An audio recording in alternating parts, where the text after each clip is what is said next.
Hey everyone, welcome to full stop IAS PCS. आज के lecture में हम बेसिक स्ट्रक्चर डॉक्ट्राइन यानी कि evolution of basic structure doctrine के बारे में बात करेंगे। आपको पता होगा कि यहाँ से एक या दो क्वेश्चन पूछा ही जाता है, एक या दो क्वेश्चन पूछा ही जाता है हर साल यूपीएससी के एग्जामिनेशन में। ठीक है, तो आप चाहे पीवाई की उठा के देख लीजिए इस चीज़ को लेकर। ठीक है, तो ये चीज़ जो है ना, कोई भी यूट्यूब चैनल वाला पढ़ाता नहीं। तो हम आज की प्रीमियम कंटेंट आपको देने वाले हैं। यहाँ से एक या दो सवाल आपके कंफर्म मानो।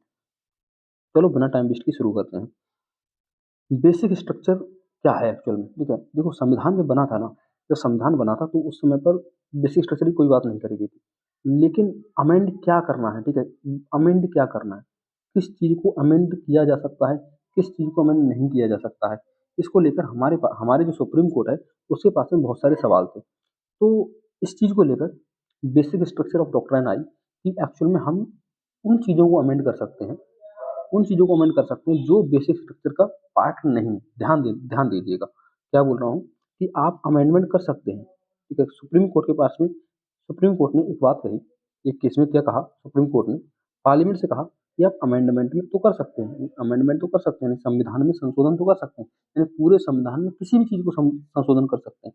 लेकिन ध्यान रहे कि आप जो बेसिक स्ट्रक्चर है, यानी कि जो बेसिक स्ट्रक्चर संविधान का, उस पे ठेस नहीं पहुँची। अगर बेसिक स्ट्रक्चर को आपने चेंज कर दिया तो मतलब कुल मिला के कल के लिए मान के चलो, यही बदल दिया कि डेमोक्रेसी नहीं होकर कि आज से जो है मोदी जी का बच्चा होगा फॉर एग्जाम्पल, ठीक है, तो वही बनेगा राजा। क्या ऐसा हो सकता है? तो ऐसा तो नहीं कर सकती पार्लियामेंट। क्यों नहीं कर सकती? क्योंकि डेमोक्रेसी जो है वो एक्चुअली क्या है, संविधान की मूल ढांचा है, मूल ढांचा या फिर बेसिक स्ट्रक्चर है।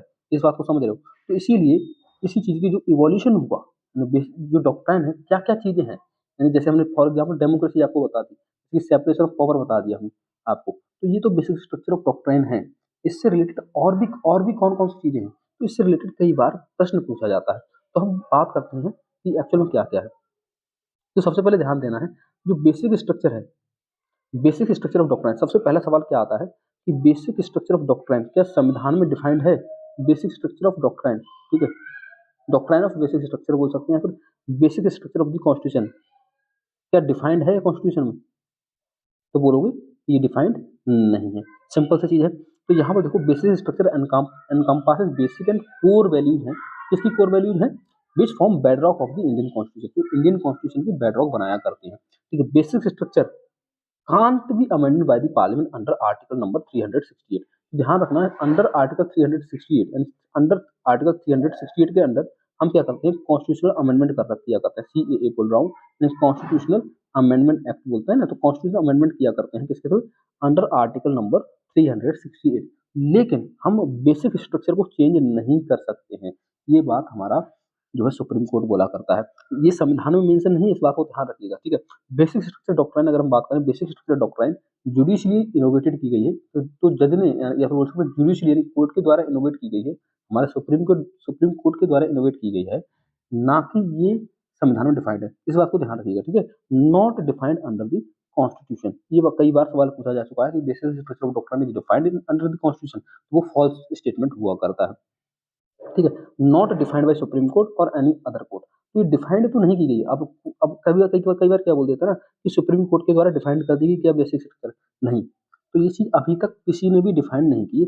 लेकिन हाँ, ये इनोवेट जरूर कर दी गई है कि बेसिक स्ट्रक्चर ऑफ डॉक्ट्राइन ये चीज है। अब वो जब केस आया करता है ना, फॉर एग्जाम्पल कोई चीज अमेंड कर दी, अमेंडमेंट होने के बाद भी मान के चलो कोई भी चीज अमेंडमेंट कर दी पार्लियामेंट ने, वो अगर केस चला गया कहाँ, कोर्ट में, सुप्रीम कोर्ट के पास में चला गया।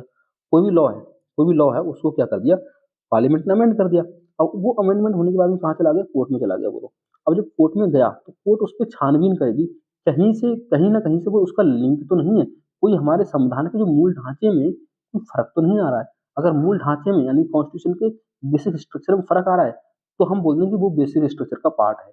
अगर फर्क नहीं आ रहा है तो हम उसको अमेंडमेंट को वैलिड घोषित कर देंगे। समझ में आई बात को? ठीक है, एक बार जो वीडियो है दोबारा से देख लीजिएगा, नहीं समझ में आई तो। ठीक है, ठीक, प्रेजेंट पोजीशन में अगर बात की जाए तो प्रेजेंट पोजीशन में under article 368 parliament can amend any part of the constitution. मैंने बोला शुरू में, पार्लियामेंट किसी भी पार्ट को, संविधान के किसी भी पार्ट को अमेंड कर सकती है, इंक्लूडिंग दी फंडामेंटल राइट हो लेकिन ध्यान रखना है without affecting the basic structure. Basic structure को अफेक्ट नहीं कर सकती, इस बात को आपको ध्यान रखना है।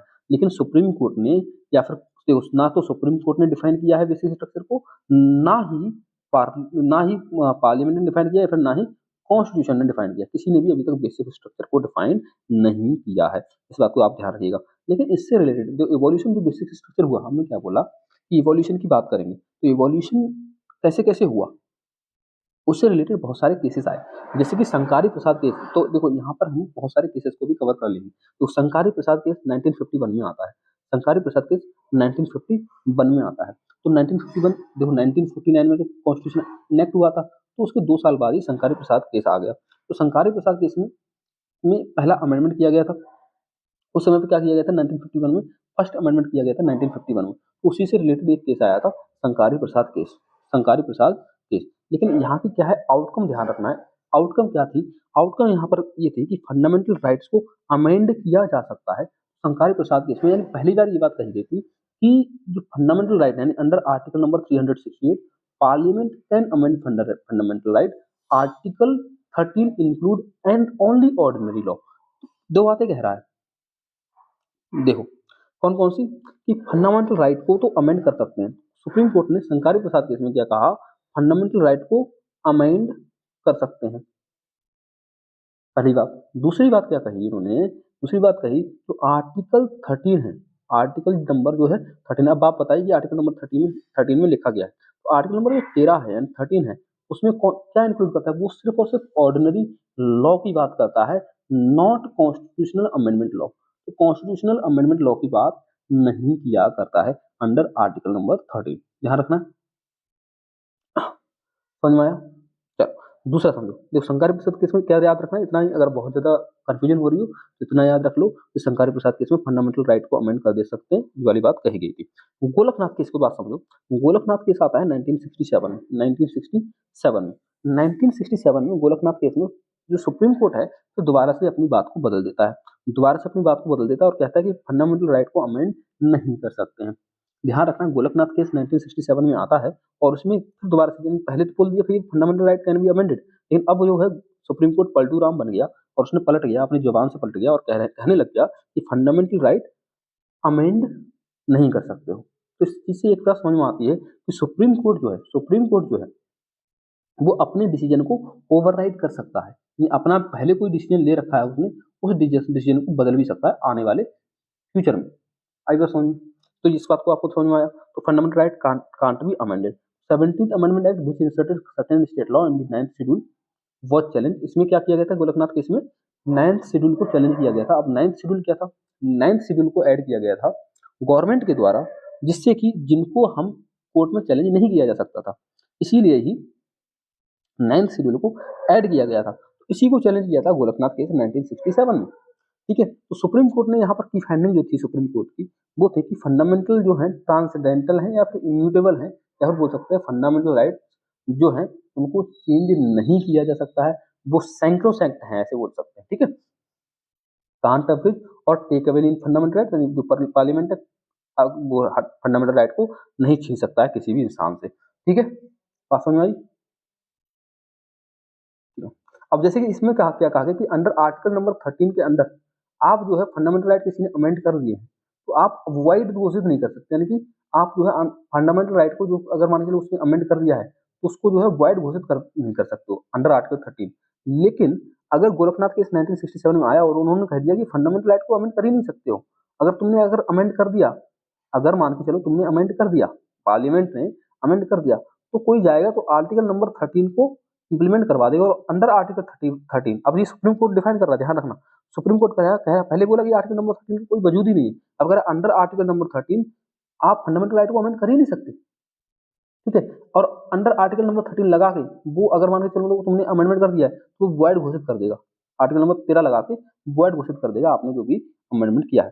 अब आप समझो, अब देखो, अब इन्होंने कह दिया फंडामेंटल राइट को अमेंड नहीं कर सकते, 1967 में कह चुका है कौन, सुप्रीम कोर्ट। लेकिन सरकार चिढ़ गई। सरकार क्या थी, चिढ़ गई। और सरकार चिढ़ी तो भाई साहब गड़बड़ हो गया। सरकार ने क्या काम करा, भाई तुम ऐसे नहीं मानोगे, है ना। तो क्या किया पार्लियामेंट ने, इसके बाद 24th अमेंडमेंट लेकर आ गए। क्या तो पहले 17th अमेंडमेंट अमेंडमेंट था जिसमें 9th शेड्यूल को जो है चैलेंज किया गया था, 9th शेड्यूल को चैलेंज किया गया था। लेकिन इसी के बाद में ये एक और अमेंडमेंट लेकर आ गए 24th अमेंडमेंट, जब इन्होंने कहा गोरखनाथ केस में सुप्रीम कोर्ट ने क्या कह दिया, फंडामेंटल राइट को अमेंड नहीं कर सकते। समझ बात है, गोरखनाथ केस में 1967 में कह दिया कि फंडामेंटल राइट को अमेंड कर ही नहीं सकते। लेकिन सरकार चिढ़ गई, सरकार फिर दूसरा अमेंडमेंट लेकर आ गई, 24वां संविधान संशोधन यानी 24th अमेंडमेंट। तो उन्होंने क्या कहा, parliament can take away any fundamental right under article number 368 and such act are not laws under article 30। अब देखो ये ऐसा है ना, पार्लियामेंट अमेंडमेंट कर सकती है संविधान में। तो उन्होंने क्या कहा, अंडर 368 वाला जो आर्टिकल है ना, उसी को अमेंड कर दिया और उन्होंने कहा कि parliament can take any fundamental right under article number 368। Under article number 368 के अंदर पार्लियामेंट कोई भी लॉ ले सकती है, यानी कोई भी फंडामेंटल राइट को छीन सकती है लोगों से अंडर आर्टिकल नंबर 368। फिर दोबारा समझो, 24th अमेंडमेंट एक्ट में पार्लियामेंट ने ये अमेंडमेंट किया और उसने कहा कि पार्लियामेंट चाहे तो लोगों के फंडामेंटल राइट्स छीन सकती है अंडर आर्टिकल नंबर 368, और जो एक्ट वो बनाएगी वो लॉ नहीं होंगे अंडर आर्टिकल नंबर 30। समझ में आया? And such acts are not laws under article number 13, यानी कुल मिला क्या है, आर्टिकल नंबर 13 से कोई लेना देना नहीं होगा। इसमें पहली बात देखो, पहले सुप्रीम कोर्ट ने क्या कहा, अंडर आर्टिकल नंबर 13 का कोई लेना देना नहीं है, फंडामेंटल राइट अमेंड करे जा सकते हैं। फिर क्या हुआ, गोरखनाथ केस 1967 में आया, इसमें कहा फंडामेंटल राइट ट्रांसडेंटल है, इम्यूटेबल है, इसको अमेंड नहीं कर सकते हो, और आर्टिकल नंबर 13 का लेना देना है, अंडर आर्टिकल 13 नंबर लगा के ही वैध घोषित कर सकते हो। इसके बाद में क्या हुआ कि 24th अमेंडमेंट एक्ट आ गया और उन्होंने क्या कह दिया कि फंडामेंटल राइट्स जो हैं इनको जो है जो पार्लियामेंट है वो ले सकती है अंडर आर्टिकल नंबर 368, और आर्टिकल नंबर 13 का कोई लेना देना नहीं। सिंपल सी बात है, ठीक है। अब देखो केशवानंद भारती केस आता है 1973। केशवानंद भारती केस 1973 का एक लैंडमार्क केस है। ये कैसा केस है, ये लैंडमार्क केस है, जिसको जो तो पूछा ही पूछा जाता है भाई साहब, पता होना ही चाहिए। ये लैंडमार्क केस कैसे है, क्योंकि इसमें ही बेसिक स्ट्रक्चर ऑफ डॉक्ट्राइन यानी बेसिक स्ट्रक्चर डॉक्ट्राइन को जो सुप्रीम कोर्ट के द्वारा वो किया गया, ठीक है। तो सुप्रीम कोर्ट ने ओवररूल किया गोरखनाथ केस के 1967 में जो केस आया था, उस गोरखनाथ केस को इन्होंने कहा कि जो 24th अमेंडमेंट एक्ट कर रहे हो ना, उसको अपहेल्ड कर दिया इन्होंने और कहा कि भैया तुम अमेंडमेंट तो कर सकते हो, ठीक है, अमेंडमेंट तो कर सकते हो, लेकिन लेकिन लेकिन आपको बेसिक स्ट्रक्चर की बात ध्यान रखनी पड़ेगी। ऐसा नहीं कि आप जो है फंडामेंटल राइट को कोई भी फंडामेंटल राइट छीन सकते हो, ऐसा नहीं है, ठीक है। तुम्हारा कोई फ्रीडम छीन ले, राइट टू फ्रीडम छीन ले, ऐसे कर छीन सकते हो क्या? नहीं छीन सकते, ठीक है। तो इस चीज को आपको ध्यान रखना है। तो सुप्रीम कोर्ट ने ओवररूल कर दिया 1967 को और 24th अमेंडमेंट को अपहेल्ड कर दिया। दूसरी बात क्या कहा कि बेसिक स्ट्रक्चर जो डॉक्ट्राइन है उसको फाउंड किया। उन्होंने कहा कि बेसिक स्ट्रक्चर डॉक्ट्राइन नाम की चीज होती है, यानी बेसिक स्ट्रक्चर डॉक्ट्राइन नाम की एक चीज होती है, सुप्रीम कोर्ट ने कहा उसको आप बिना बिगाड़े, यानी बेसिक स्ट्रक्चर को, यानी जो ढांचा है, जो मूल ढांचा जिसपे संविधान टिका हुआ है, उसको बिना बिगाड़े आप जो है अमेंडमेंट कर सकते हो किसी भी पार्ट में। ये कह रहा है, ये तो अब सुप्रीम कोर्ट कह रहा है कि अमेंडमेंट कर सकते हो, फंडामेंटल राइट हो, डीपीएसपी हो, कुछ भी हो, आप अमेंडमेंट कर सकते हो, ऐसा कोई दिक्कत नहीं है हमको, कोई दिक्कत नहीं है, ठीक है। लेकिन आपको बस ध्यान रखना है कि बेसिक स्ट्रक्चर ना गड़बड़ाए, बेसिक स्ट्रक्चर ना गड़बड़ाए, यानी parliament can't take away fundamental right that forms the basic structure doctrine, यानी कि फंडामेंटल राइट तुम कर लो अमेंडमेंट, लेकिन अगर वो बेसिक स्ट्रक्चर का पार्ट है तो आप अमेंडमेंट नहीं कर सकते हो। आई बात समझ में? अब देखो, फिर बाद में इसको केशवानंद भारती के इसके रिटेलिएशन में फिर बाद में एक आता है 39th अमेंडमेंट एक्ट 1975 में। देखो एक क्रोनोलॉजी समझना, ठीक है। 39वां अमेंडमेंट एक्ट आता है 1975 में, 1975 में। इस समय पे क्या हुआ था, एक्चुअल में हुआ क्या था, उससे पहले ना 1975 से पहले प्रॉब्लम क्या हुई थी, प्रॉब्लम ये हुई थी कि पीएम यानी प्राइम मिनिस्टर उस समय शायद मेरे ख्याल से इंदिरा गांधी थी, ठीक है, if I am not wrong, Indira Gandhi थी। और उन पे एक आरोप लगाया गया था कि उन्होंने जो है क्या करा है, बहुत सारी दिक्कतें कर दी, मतलब कुल मिला के उन्होंने जो है इलेक्शन में जबरदस्ती जीती हैं या फिर कुछ गोलमाल करके जीती हैं, ठीक है। तो इलेक्शन डिस्प्यूट हुए थे PM and speaker of Lok Sabha के, तो उन्होंने अमेंडमेंट ही कर दिया फिर बाद में। अब के लोग चले गए कोर्ट में, बात समझो। उन्होंने क्या काम किया, इंदिरा गांधी ने ऐसे आरोप लगाए गए, अब क्या सच था क्या नहीं वो जाने। इंदिरा गांधी पे ये आरोप लगाए गए थे कि उन्होंने जो है सीट में कुछ चेंजेस किए हैं, या फिर मैं मोटी मोटी भाषा में बता रहा हूँ, ठीक है, याद करने के लिए, ठीक है। सीट में कुछ चेंज किए हैं, या फिर क्या बोल सकते हैं जो पीएम की सीट के लिए जो है उन्होंने मनमानी करी है, ठीक है। यानी जो इलेक्शन है वो सही से नहीं हुए, कुल मिला के ऐसे समझिए, यानी इलेक्शन डिस्प्यूट हो गया 1975 से पहले। तो सुप्रीम कोर्ट में केस चला गया। अब केस चला गया, सॉरी सुप्रीम कोर्ट नहीं, हाई कोर्ट में गया था। तो जब केस गया, केस में प्रॉब्लम हो गई, तो उन्होंने कहा यार ये बड़ा गड़बड़ चीज़ है। तो उन्होंने क्या काम किया, पार्लियामेंट में पहुंची इंदिरा गांधी और उन्होंने क्या काम कर दिया, 39th कॉन्स्टिट्यूशनल अमेंडमेंट कर दिया 1975 में। और अमेंडमेंट करने के बाद उन्होंने क्या कहा कि भाई साहब तुम जो है इलेक्शन डिस्प्यूट हो रहा है, अगर मान के चलो पीएम का केस है या फिर स्पीकर ऑफ लोकसभा का केस है, तो उस केस में जो है कोर्ट कोई काम नहीं कर सकती, क्योंकि उनको जो है एक बहुत बड़ी पोजीशन है। प्राइम मिनिस्टर जो है, आप ये अलेज कर रहे हो, एक एलिगेशन लगा रहे हो कि जो है उन्होंने कुछ उल्टा सीधा काम किया, इसलिए जो प्राइम मिनिस्टर बन गई, या फिर इलेक्शन में उन्होंने हेरा फेरी करी, इसलिए वो पीएम बने हैं। तो आप जो है एक बहुत बड़ी पोस्ट पे क्वेश्चन मार्क लगा रहे हो। इंदिरा गांधी का कहना ये था, इसलिए उन्होंने एक अमेंडमेंट किया 39th अमेंडमेंट एक्ट, और उसमें कहा गया कि इलेक्शन डिस्प्यूट अगर हो रहा है किसके बीच में, प्राइम मिनिस्टर में या फिर स्पीकर ऑफ लोकसभा में, कि इलेक्शन में कोई डिस्प्यूट हो रहा है, तो उसमें कोर्ट कुछ भी नहीं कर सकता भाई, तुम कोर्ट में जा ही नहीं सकते, समझ रहे हो। लेकिन उसके बाद में 1975 में इंदिरा गांधी केस आता है 1975 में, ठीक है। इंदिरा गांधी केस, मैंने कहा ना इंदिरा गांधी गवर्नमेंट थी, तो इंदिरा गांधी केस आता है 1975 में, और उन्होंने कहा कि सुप्रीम कोर्ट ने क्या कहा, सर सुप्रीम कोर्ट ने कहा कि 39th अमेंडमेंट एक्ट जो है ना, आप देखिए, जो है ना वो कहते हैं ना वो मनमानी कर रहे हो, है ना। तो उन्होंने कहा 39th अमेंडमेंट एक्ट जो लेकर आई हो इंदिरा गांधी मैडम जी, ये आप जो है मनमानी कर रही हो, और हम इसको क्या कर रहे हैं, ये जो है बेसिक, हम पहले बोल चुके हैं 1973 में कि अगर बेसिक स्ट्रक्चर का पार्ट होगा तो हम क्या करेंगे, नल एंड वॉइड घोषित कर देंगे, नल एंड वॉइड घोषित कर देंगे उस अमेंडमेंट को। और आपने बेसिक स्ट्रक्चर को ही छेड़छाड़ कर दी, तो हमने क्या कर दिया, 39th अमेंडमेंट एक्ट को ही नल एंड वॉइड घोषित कर दिया। क्यों? क्योंकि जुडिशियल रिव्यू जो है वो एक बेसिक स्ट्रक्चर का पार्ट है। तो ये वाली बात हो गई। 42nd अमेंडमेंट एक्ट आता है 1976 में। 42nd अमेंडमेंट एक्ट 1976 में आता है। अब इसमें ये अमेंडमेंट इतना बड़ा था, इसको हम ऐसे बोल सकते हैं, ये मिनी कॉन्स्टिट्यूशन था, ठीक है। इसको ध्यान रखिएगा, ये क्या है, मिनी कॉन्स्टिट्यूशन भी बोला करते हैं, मिनी कॉन्स्टिट्यूशन, मिनी कॉन्स्टिट्यूशन, ठीक है, मिनी कॉन्स्टिट्यूशन। तो ये 42nd कॉन्स्टिट्यूशन अमेंडमेंट एक्ट है 1976 में आया। तो आपको पता होगा कि सेकुलर, सोशल सेकुलर और इंटीग्रिटी, ये 3 वर्ड भी ऐड किए गए थे प्रीएम्बल में। तो ये तो बहुत इंपॉर्टेंट जो है अमेंडमेंट रहा है। इसको रिलेटेड क्या है कि इन्होंने अमेंड किया था।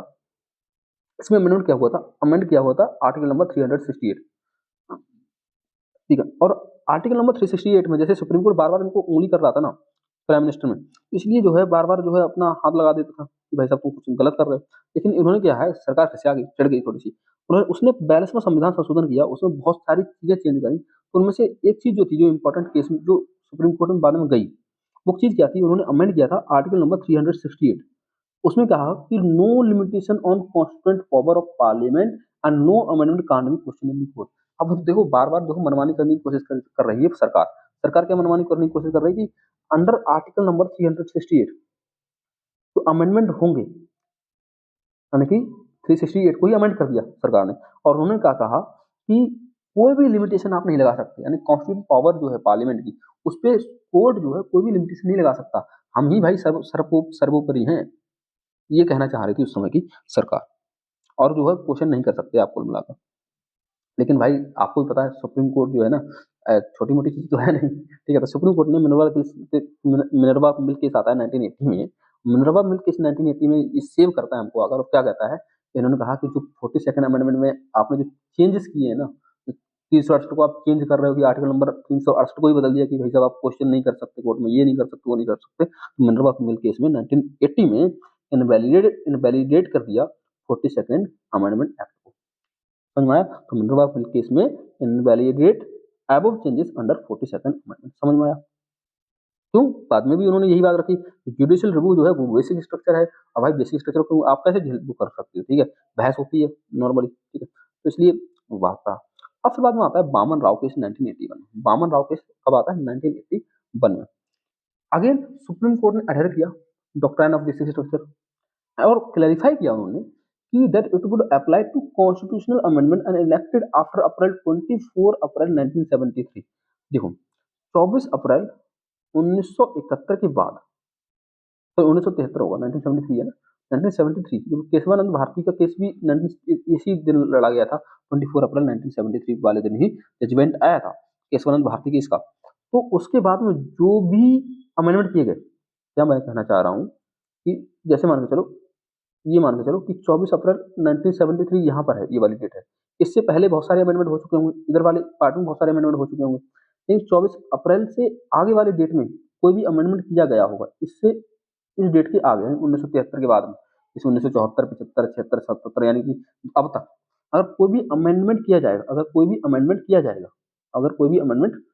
जाएगा 24 अप्रैल 1973 के बाद में, तो उन पे ये बात लागू होगी। कौन सी बात?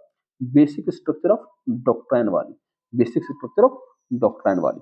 तो ये कौन से केस में बात चल रही है? बामन राव केस 1981 में बात चल रही है वाली बात। बामन राव केस में उन्होंने क्लैरिफाई किया, क्वेश्चन उनसे क्या पूछा गया था, देखो सही से समझो। क्वेश्चन उनसे ये पूछा गया था कि भाई साहब ये बताओ, आप जो है अमेंडमेंट करवा रहे हो बार बार, जो है अमेंडमेंट जो हो रहे हैं, ये किन पे लागू होगा? जो आपने 1973 में बोल दिया कि बेसिक स्ट्रक्चर ऑफ डॉक्ट्राइन नाम की चीज होगी, तो बेसिक स्ट्रक्चर ऑफ डॉक्ट्राइन है, बेसिक स्ट्रक्चर ऑफ डॉक्ट्राइन जो है, ये जो है बेसिक स्ट्रक्चर ऑफ डॉक्ट्राइन, ये कौन सी डेट से लागू होगी?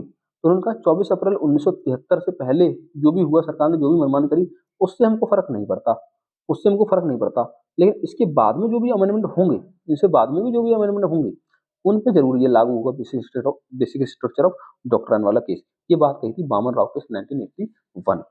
आई बात समझ में? फिर आता है एक केस और, IR Coelho case versus state of Tamil Nadu. IR Coelho case में कहा कि जो सुप्रीम कोर्ट ने कहा कि भैया मेरे, आप देखो बहुत सारे लॉ तो पहले भी उल्टी सीधे हो चुके थे, जैसे कि 9th शेड्यूल आ गया था, 9th शेड्यूल भी इंसर्ट कर दिया गया था। तो 9th शेड्यूल इंसर्ट किया गया था क्यों? कि उसको जो है कोर्ट रिव्यू नहीं कर सकता।